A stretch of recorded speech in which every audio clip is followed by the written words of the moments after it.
Assalamualaikum warahmatullahi wabarakatuh. A'udzu billahi minasyaitonir rajim. Bismillahirrahmanirrahim. Alhamdulillahirabbil alamin. Wa bihi nasta'inu ala umurid dunya waddin. Wassalatu wassalamu ala asyrafil anbiya'i wal mursalin sayyidina Muhammadin wa ala alihi washabbihi ajma'in. Amma ba'd.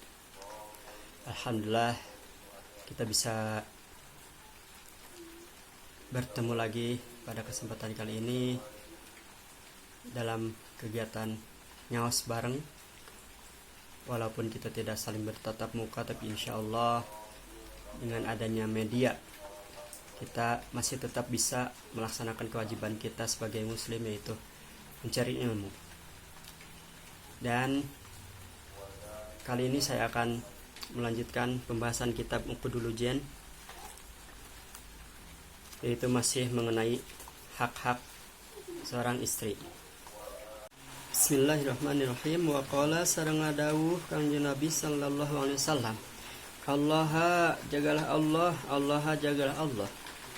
Lafaz Allah ini mansubun dinasab, yaitu bi fi'lin mahdhufin, dengan fi'il yang dibuang, wujuban wajib, diwujudi takkid, yaitu sebagai penguat. Apa fi'il yang dibuangnya itu yaitu adalah lafaz ittaqu. Maka maksud dari ucapan Rasulullah Allah Allah yaitu artinya ittaqullaha, ittaqullaha, jagalah Allah, jagalah Allah. Nabi menyampaikannya sampai 2 kali. Ini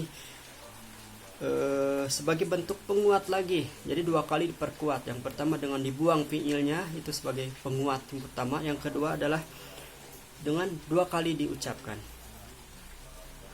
Ittaqullaha, jagalah Allah, fin nisa'i,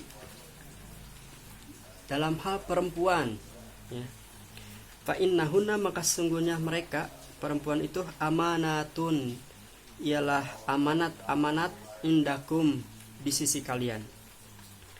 Faman lam ya'mur, barang siapa yang memerintah, yang tidak memerintah imra'atahu, istrinya, bisolati, dengan salat, wa yu'allimha walam yu'allimha, dan tidak mengajarkan salat kepada perempuannya, ay umuruddin, yakni juga perkara-perkara dunia, faqad khana, maka teman-teman telah mengkhianati itu iman Allah wa rasulahu, dan rasulnya. Di sini Rasulullah pertama dengan menyebutkan ittaqullaha, jagalah Allah, takutlah kepada Allah, bertakwalah kepada Allah, fin nisa'i, dalam hal perempuan. Kemudian Rasulullah menjelaskan kembali maksud perkataan tersebut, sebab dalam perempuan itu adalah amanat kalian yang harus dijaga. Kemudian diuraikan lagi, barang siapa yang tidak memerintahkan istrinya dengan sholat dan perkara-perkara agama, tidak mengajarkannya ilmu pengetahuan terutama tentang agama, faqad khana, di situ ada qad, benar-benar telah berkhianat itu orang, si laki itu, Allah wa rasulahu, berkhianat kepada Allah dan Rasulnya. Dalam hal ini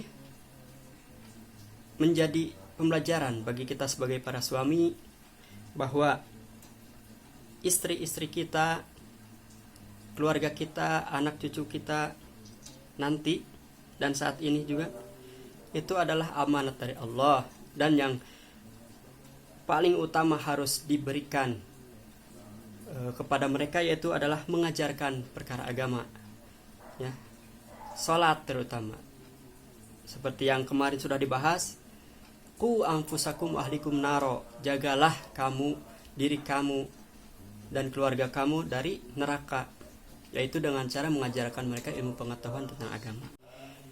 Kemudian musannif kitab Uqudul Jen ini melanjutkan, wa kana sareng bukti naon akhiruma, akhirna perkara waso anu parantos wasiat, bihi, kana itu perkara, saha Rasulullah sallallahu alaihi wasallam, Kangjeng Nabi Muhammad sallallahu alaihi wasallam, talasan kalawan 3 kali ngucapkeun, takal lama ngadauh Rasul bihinna kana itu 30 teh hatta tulajliju sehingga ulal elel naon lisanuhu lambaina eta Rasul wa khofia sareng nepi ka samar naon kalamuhu dawahna Rasul. Satrasna wa qala ta'ala sareng ngadawuh Gusti Allah taala fi surati Toha cenah dina surat Toha ayat sabraha anu kaila. Wa mur jeung kudu marentah aranjeun dan perintahlah oleh kalian olehmu ahlaka keluargamu ahli-ahli aranjeun ay ahla baitika yakni orang rumah kalian ya, ahli di imah-imah kalian maraneh wa ahla dinika sareng ahli agama maraneh ae atba'ika tegesna pengikut-pengikut maraneh jalma-jalma salian ti keluargaan ya di imah terutami misalkan tadi pembantu jeung sajabina perintah kunaon bis salati kana salat ai salawatil khamsi terutami tegasna salat anu 5 waktu nu wajib teh. Nah, dina surat Toha, dalam surat Toha Allah memerintahkan wa'mur ahlaka dan perintahkanlah keluargamu. Siapa itu keluarga? Yaitu ahli baitika wa ahli dinika ay atba'ika. Yaitu ahli rumah, orang yang tinggal serumah dengan kita. Yaitu keluarga wa ahli dinika dan ayat atba'ika dan orang-orang yang mengikuti kita, orang yang mungkin yang serumah tapi bukan keluarga, misalkan tadi misalkan pembantu dan siapa, maka perintahkanlah mereka dengan apa? Bisolah, dengan salat ya, ayat salawatil khamsi terutama salat yang 5 waktu.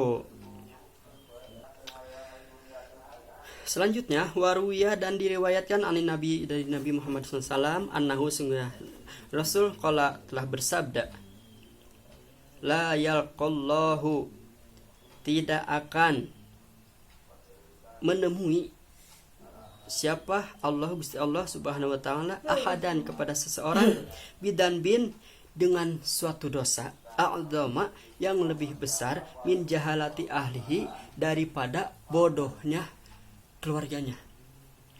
Ya, sangat jelas ininya hadis dari Rasulullah bahwa Allah di akhirat nanti tidak akan menemui seseorang dengan membawa dosa yang paling besar daripada keadaan bodoh keluarganya. Alhamdulillah ya.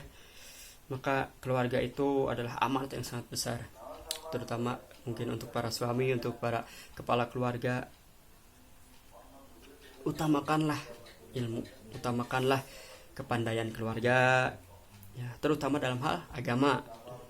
Kemudian wayuqalu dan dikatakan awaluma ari perkara yang pertama ya ta'alaku yang akan menjadi yang akan ada kaitannya birrajuli dengan seseorang yaumul qiyamah pada hari kiamat ahluhu wa auladuhu yaitu adalah keluarga dan anak-anak. Jadi nanti di akhirat itu hal pertama selain dalam diri kita yang akan menjadi gugatan, yang akan digugat di akhirat ialah keluarga, istri dan anak-anak kita. Mereka akan berkata kepada Allah ya, istri dan anak-anak kita itu akan berkata kepada Allah, mengadu, ya Rabbana wa yaquluna ya Rabbana he Rabb, wahai Tuhan kami, khudh ambillah lana untuk kami haqqona hak-hak kami min hadar rajul dari lelaki ini, fa innahu maka sungguhnya dia lelaki ini mungkin suami atau ayah mereka lam yu'allimna ya Allah, mereka tidak mengajarkan kami umur dinina perkara agama kami, wakana dan laki ini yut'imuna memberi makan kepada kami bil haram, yut'imuna al harama perkara yang haram, Wa nahnu, sedangkan kami la na'lamu, tidak tahu bahwa itu adalah makanan yang haram. Fayudribu, sehingga kami terjatuh ala kasbil haram. Fayudribu, maka dipukulkan si itu lelaki ala kasbil haram, disebabkan mencari perkara yang haram tadi. Hatta, sehingga yatajarrodu, ucutan. Apa itu ucutan? Sehingga leleh ya semua apanya, lahmuhu, daging-daging dari tubuhnya itu semuanya itu hancur ya. Tsumma yudhabu, kemudian